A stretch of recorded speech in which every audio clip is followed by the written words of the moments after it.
Hey guys, Graham here from therecordingrevolution.com with another 5 minutes to a better mix tutorial. We've been looking at 31 mix tips in 31 days. We've covered a lot of awesome stuff here. Today I want to show you how to do a real classic effect, which is the vocal stutter effect. This is usually heard a lot in dance music, not usually heard a whole lot in rock music or acoustic music, but it can be applied to any genre. And the song I'm using it in is a little out of genre for this type of effect, but I think it's a great way to use it. And there's a couple ways to do this effect. Usually this effect is best done on a note or a vocal that's being held out for a long time, maybe the end of a phrase, maybe a phrase leading into another section. In my case, I've got a vocal that he holds out. He even slides up to a note, but it's crescendoing into a bridge. What I want to show you is how to do this. I'm doing this in Pro Tools, but this can be done in any major DAW. The way you will do it, it's the same concept, and there's even a couple different ways to do it in Pro Tools. You can do either mute automation, or you can straight cut out parts of the vocal. Either way, it's the same principle. What you're going to want, though, is to be in some sort of grid mode.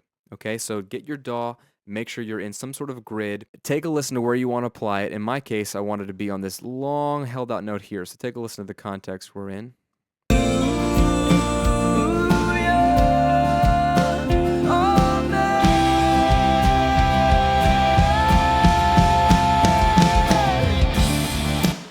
Okay, on that long note out there, that's where I want to do the vocal stutter. The idea is I want you to hear him hold out the note naturally, and when he starts to slide up to the next note, that's when I want to kick in this rhythmic vocal stutter.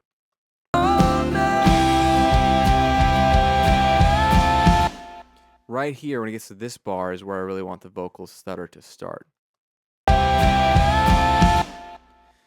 So what we need to start doing is just cutting up or breaking this vocal region into a couple of different parts. That way I can either delete them or mute them. It's hard to tell, but this is beat 1 of bar 66. This is the beginning of a measure.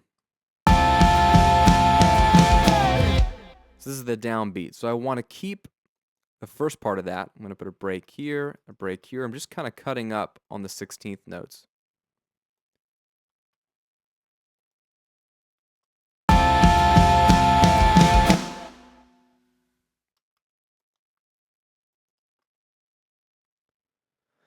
And then what I'm going to do is mute. In Pro Tools, I'm going to just do Command M.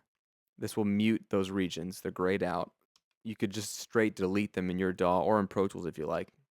I'm just going to mute them so you can see it. So what I've done here is allowed this to be his vocal on beat 1, 2, 3, and 4. So, vocal, vocal, vocal, vocal. And then here on this measure, I want to speed up the vocal stutter to 32nd notes. I want it to be twice as fast. So I'm going to break it up in smaller chunks, just cutting it up. Zoom in here just a little bit. So then I'm just going to mute again every other one here.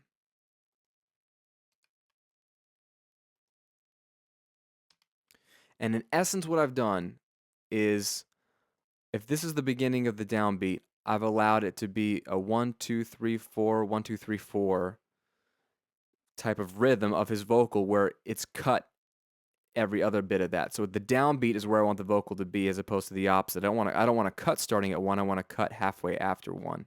So let's take a listen to how this sounds.